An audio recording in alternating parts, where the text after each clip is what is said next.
Well, the traditional retailers, everyone but Amazon, are struggling to compete with, well, Amazon, at least online, especially Walmart and Target. But of the two, Walmart seems to be gaining momentum, according to a new report from Moody's. And I am joined now by Charlie O'Shea, the firm's lead retail analyst. So, Charlie, would you agree that Amazon is the dominant force online and that Walmart and Target are duking it out for second place? Yeah, I think that's fairly accurate. I think our position is that Amazon's basically won the online battle. It's $70 billion in U.S. online sales. Walmart's roughly number 2 at 15. It would take a long time for Walmart to catch Amazon if Amazon stopped selling anything online, and we don't think that's what the company's intending to do.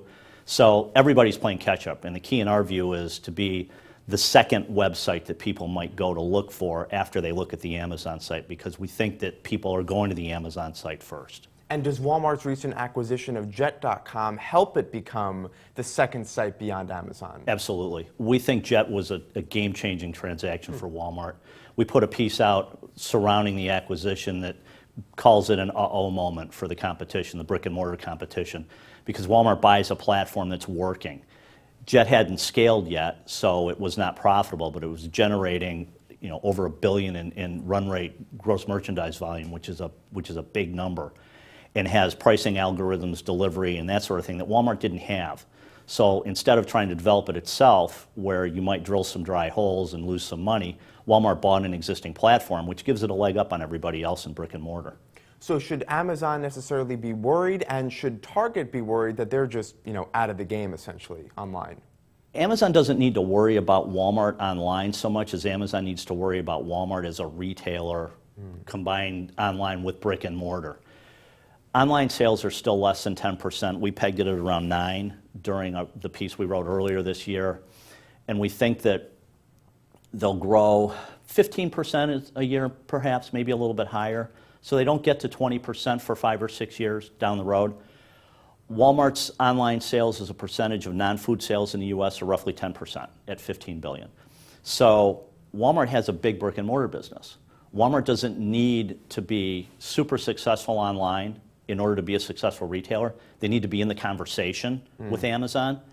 But again, no one's going to catch Amazon online, but online is just one part of the retail war. And that's such an important point, because we all like to praise Amazon, but the real retail behemoth is Walmart. Yes. And one of those reasons is because of its grocery prowess, right? That Yes. is partly why it's edging out Target, especially in the brick and mortar space. Yes. Walmart wants to be a destination grocery retailer.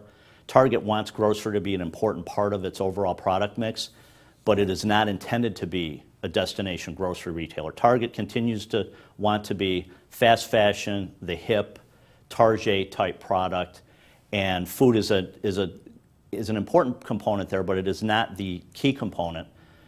Walmart's the opposite. Walmart wants to lead with food, get people in the stores, and then cross-sell them the other merchandise. And that's the supercenter format. And Target has also had some self-inflicted wounds, so to speak. Tell us about those. Going back to the credit card breach that basically wiped out the 2013 holiday season, that's one of those situations where it could have happened to anybody, really. We don't say that Target was completely at fault there. We think it was one of those games where somebody spun a wheel and it landed on Target, and Target got hacked. And then it happened to Home Depot, it's happened to Neiman, it's happened to TJX in the past. So it's something that has happened, and you just deal with the after effects, and we think Target did a very nice job of doing that. So is it too late for Target to catch up to Walmart? No. It depends on what your definition of catch up is. I think the smaller format store helps, puts them in urban markets, extends the brand a little bit into a more affluent urban shopper, picks up some convenience visits. I'm not sure that Target's intention is to quote-unquote catch up to Walmart. I think Target wants to do what Target has done well in the past, and that is provide a distinct, differentiated shopping experience for its consumers and excel at it.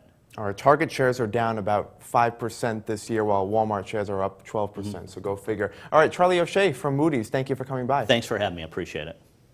I'm Scott Gamm, and you're watching The Street.